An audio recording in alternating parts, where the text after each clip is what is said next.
2월 23일 목요일 말씀을 실제 같이 확인하시죠. 제목이 읽겠습니다. 우리 안에 있는 하나님의 본성. 본성은 사실 생명이 본성이죠. 생명체는 그 생명체에 맞는 본성을 나타냅니다. 하나님께서 진리인 말씀과 성령으로 우리를 하나님과 똑같은 하나님의 DNA를 가진 하나님의 아들, 딸들로 낳으셨습니다. 성경 본문 같이 읽겠습니다. 하나님을 따라 의와 진리의 거룩함으로 지으심을 받은 새 사람을 입으라. 하나님과 똑같이 되도록 의와 진리의 거룩함으로, 의와 거룩함으로 지으심을 받은 새 사람을 입어라. 이미 여러분이 새 사람이 됐으니까 너의 생각의 영에서, 생각에서 그러한 사람인 걸 입으라라고 말씀하시는 거죠. 에베소서 5장 1절은 우리에게 하나님의 사랑받는 자녀같이 하나님을 본받는 자가 되라고 권면합니다. 하나님의 사랑을 받는 자녀로서 원래 이런 의미인 거죠. 하나님을 본받아라. 자녀는 아버지의 그림자를 보면서, 뒷모습을 보면서 자기도 모르게 그대로 되어져 있는 모습을 볼 수 있죠. 우리 안에 있는 하나님의 생명과 본성으로 인해 우리는 하나님을 본받는 자가 될 수 있습니다. 그렇죠? 그러한 본성이 있기 때문에 그럴 수 있는 겁니다. 우리는 예수님이 그러하셨듯이 이 땅에서 완전한 통치와 주권 안에서 살 수 있습니다. 주께서 그러하심과 같이 우리도 이 세상에서 그러하기 때문입니다. 주님이 어떠하셨는지를 보려면 복음서에서 주님이 삶의 환경과 도전들 앞에서 사람들의 배신 배반 앞에서 어떻게 하셨는지를 보면 우리가 이게 우리 진짜 모습인 걸 알 수 있는 거죠. 거듭난 당신은 둘째 아담이신 예수 그리스도를 따라 태어났습니다. 당신은 그분을 따라 의와 참된 거룩함으로 창조되었습니다. 한번 고백하시죠. 나는 그리스도를 따라 의와 참된 거룩함으로 창조되었습니다. 나는 그리스도를 따라 의와 참된 거룩함으로 창조되었습니다. 고린도후서 5장 17절은 말씀합니다. 그런즉 누구든지 그리스도 안에 있으면 새로운 피조물이라. 그리스도 안에서 우리는 새로운 피조물입니다. 과거가 없는 전혀 전적인 인간적인 본성은 사라진 하나님의 본성으로 가득한 그러한 새로운 둘째 아담과 똑같은 피조물이 되었습니다. 이 새로운 피조물은 하나님의 본성을 가지고 있습니다. 할렐루야이죠. 하나님의 생명과 하나님의 본성을 가지고 있습니다. 그 본성이 의고 그 본성이 영생인 거죠. 따라서 당신은 하나님을 기쁘시게 할 수 있고 그리스도 생명으로 살 수 있습니다. 하나님을 온전히 신뢰하고 하나님 우리에게 주신 생명으로 육체의 생명을 뛰어넘어서 기름 부음의 생명으로 살아갈 수 있습니다. 아무리 개를 사람처럼 훈련시키다 할지라도 개에게는 사람의 생명, 즉 사람의 본성이 없기 때문에 사람이 될 수 없습니다.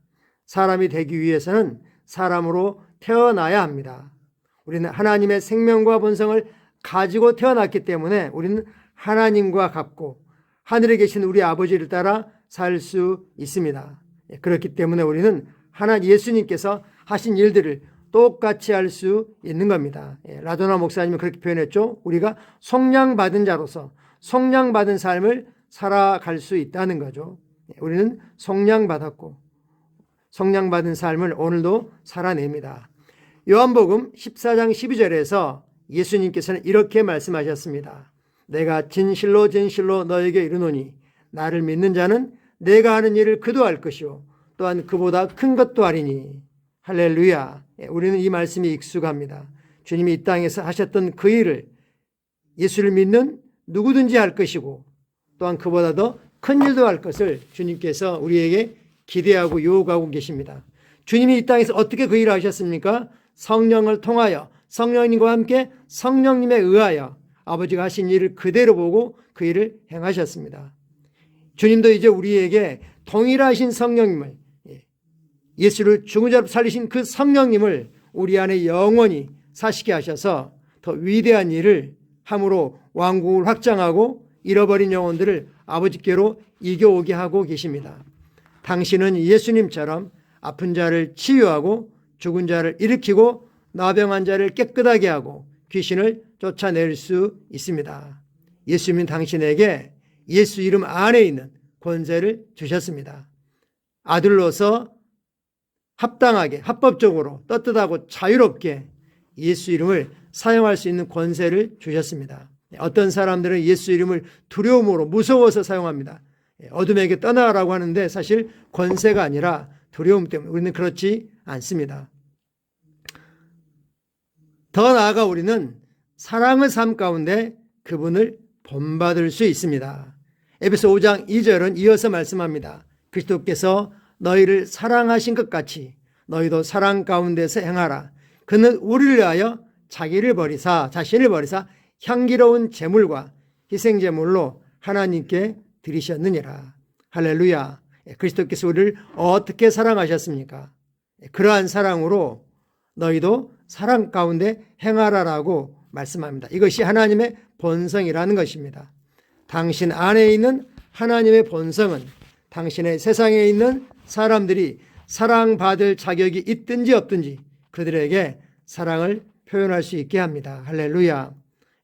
우리 안에 하나님의 본성이 우리가 늘 일상 속에서 만나고 함께하는 사랑하는 가족들로부터 시작해서 그 경계를 뛰어넘어서 우리에게 전혀 무관심한 사람이든지 우리에게 테러를 행하는 사람이든지 누구에게든지 이 하나님의 본성이 흘러갈 수 있습니다. 참고 성경 구절 같이 보겠습니다. 고린도후서 4장 17절 잘 아는 말씀이죠. 그런즉 누구든지 그리스도 안에 있으면 새로운 피조물이라 이전 것은 지나갔으니 보라 새 것이 되었도다.